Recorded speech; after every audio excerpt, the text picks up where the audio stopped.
பிரம்மாண்ட இயக்குனர் சங்கர் இயக்கி உலகநாயகன் கமலஹாசன் நடிக்கும் இந்தியன் 2 ஜூலை 12 முதல் உலகமெங்கும் திரையரங்குகளில். விக்கிரவாண்டி இடைத்தேர்தல் பிரச்சாரத்தின் போது முன்னாள் முதல்வர் கருணாநிதி மற்றும் தமிழக அரசு குறித்து அவதூறாக பேசியதாக நாம் தமிழர் கட்சியைச் சேர்ந்தவரும் யூடியூபருமான சாட்டை துரைமுருகன் திருச்சி சைபர் கிரைம் போலீசாரால் கைது செய்யப்பட்டார். பின்னர் திருச்சி மாவட்ட கணினிசார் குற்றப்பிரிவு நீதிமன்றத்தில் ஆஜர்படுத்தப்பட்ட சாட்டை துரைமுருகனை 15 நாள் காவலில் அனுப்ப நீதிபதி மறுத்த நிலையில் அவர் விடுவிக்கப்பட்டார்.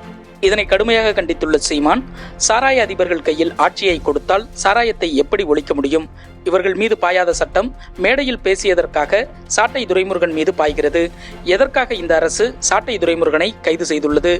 என்னை விடவா சாட்டை துரைமுருகன் அதிகம் பேசிவிட்டார்? அதிகாரத்தில் இருக்கும் நீங்கள் என்னை கைது செய்யுங்கள் பார்ப்போம். என்னை சுற்றி இருப்பவர்களை கைது செய்து எனக்கு நெருக்கடி கொடுக்கிறார்கள். தமிழர் இன அரசியல் வரலாற்றில் தீய அரசியலின் தொடக்கம் ஐயா கருணாநிதி ஆட்சிக்கு வந்த பிறகுதான். பேரறிஞர் அண்ணா வரையிலான அரசியலில் எவ்வளவு நாகரிகம், கண்ணியம் இருந்தது.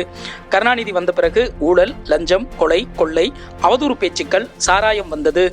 முன்னாள் முதல்வர் என்றால் அவரை பற்றி பேசவே கூடாதா? எடப்பாடி பழனிசாமி முதல்வராக இருந்தபோது அவரை ஸ்டாலின் பேசாததா என்று கேள்வி எழுப்பினார். நாம் தமிழர் கட்சியின் நிர்வாகி சாட்டை துரைமுருகன் கைது செய்யப்பட்டிருப்பது தமிழக அரசின் பழிவாங்கும் நடவடிக்கை என குற்றம் சாட்டப்படுகிறது. அவர் தமிழக அரசுக்கு எதிராக என்னென்ன வார்த்தைகளை பயன்படுத்தினார்? அந்த வார்த்தைகள் கைது நடவடிக்கைக்கு உகந்ததா இல்லையா என்பதை படித்து பார்த்துவிட்டு சொல்லுங்கள். அதன் பிறகு அரசின் மீது குற்றம் சுமத்தலாம். பழிவாங்கும் நோக்கத்தோடு அவரை கைது செய்ய வேண்டிய அவசியம் தமிழக அரசுக்கு இல்லை என்று மாநில சட்டத்துறை அமைச்சர் எஸ் ரகுபதி கூறினார். தன் கையில் இருக்கும் அதிகாரம் நிரந்தரமானது என்ற இருமாப்போடு இம் என்றால் சிறைவாசம், என்றால் வனவாசம் என்ற ரீதியில் வழக்குகள் போட்டு கைது செய்யும் அராஜகம் நாள்தோறும் அரங்கேறி வருகிறது என்று சாட்டை துரைமுருகன் கைதுக்கு அதிமுக பொதுச் செயலாளர் எடப்பாடி பழனிசாமி கண்டனம் தெரிவித்துள்ளார். இதனிடையே எதற்கெடுத்தாலும் வழக்கு தொடுத்து சாட்டை துரைமுருகனை குறிவைப்பது நன்றாக இல்லை. அவர் எந்த கட்சியை சார்ந்திருந்தாலும் கருத்து சுதந்திரம் உள்ளது. இதனை கண்டிக்கிறேன் என்று தமிழக பாஜக தலைவர் அண்ணாமலை தெரிவித்துள்ளார். ஊரக பகுதிகளுக்கான மக்களுடன் முதல்வர் திட்டத்தை தருமபுரியில் முதல்வர் ஸ்டாலின் வியாழக்கிழமை தொடங்கி வைத்தார். விழாவில் பேசிய அவர், தமிழகத்தில் தொடர் தோல்வியை சந்தித்த பிறகும் பாஜக தலைமையிலான மத்திய அரசு பாடம் படிக்கவில்லை. வெறுப்புகளை கடந்து அனைவருக்குமான அரசாக செயல்பட வேண்டும் என்பதை மத்திய அரசு உணர வேண்டும் என்று தமிழக மக்கள் சார்பாக நான் கேட்டுக்கொள்கிறேன்.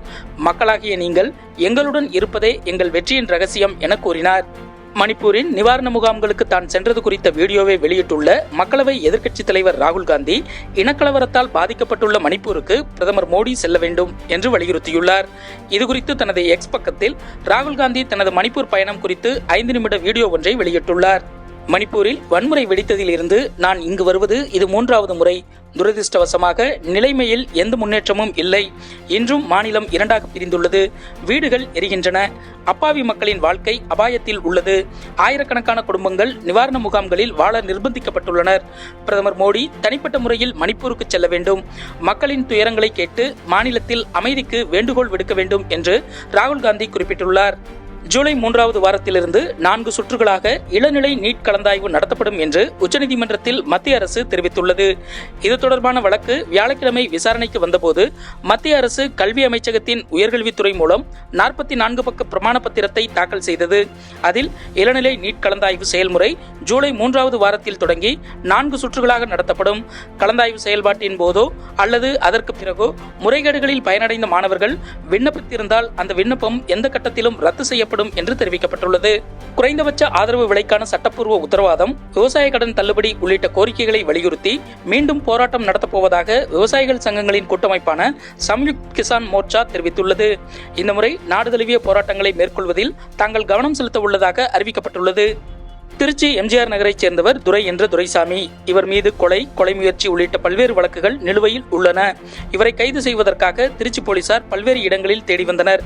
இந்நிலையில் புதுக்கோட்டையிலிருந்து ஆலங்குடி வழியாக பட்டுக்கோட்டை செல்லும் சாலையில் வம்பன் யூக்கலிப்டஸ் காட்டுப்பகுதியில் துரை பதுங்கியிருப்பதாக ஆலங்குடி போலீசாருக்கு தகவல் கிடைத்தது. இந்த தகவலை தொடர்ந்து ஆலங்குடி காவல் ஆய்வாளர் முத்தையன், உதவி ஆய்வாளர் மகாலிங்கம் உள்ளிட்டோர் காட்டுப்பகுதியில் தேடுதல் வேட்டையில் ஈடுபட்டனர். அப்போது பதுங்கியிருந்த துரையை நெருங்கிய போது தான் வைத்திருந்த ஆயுதங்களை கொண்டு போலீசாரிடம் கொலை மிரட்டல் விடுத்துள்ளார். அதோடு எஸ்ஐ மகாலிங்கத்தை ஆயுதத்தால் தாக்கியதாக கூறப்படுகிறது. இதைத் தொடர்ந்து போலீசார் தற்காப்புக்காக துரையை சுட்டுள்ளனர். துரையின் உடல் புதுக்கோட்டை அரசு மருத்துவக் கல்லூரி மருத்துவமனைக்கு கொண்டு வரப்பட்டுள்ளது. பின்னர் என்கவுண்டர் நடந்த யூக்கலிப்டஸ் காட்டுப்பகுதியில் மாவட்ட காவல் கண்காணிப்பாளர் வந்திதா பாண்டே நேரில் சென்று ஆய்வு செய்தார். காயமடைந்த SI மகாலிங்கம் அரசு மருத்துவமனையில் சிகிச்சைக்காக சேர்க்கப்பட்டுள்ளார்.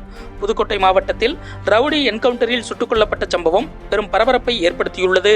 நடப்பு யூரோ கோப்பை கால்பந்து தொடரின் 2வது அரையிறுதி ஆட்டத்தில் நெதர்லாந்து அணியை 2-1 என்ற கோல் கணக்கில் வீழ்த்தியது இங்கிலாந்து அணி.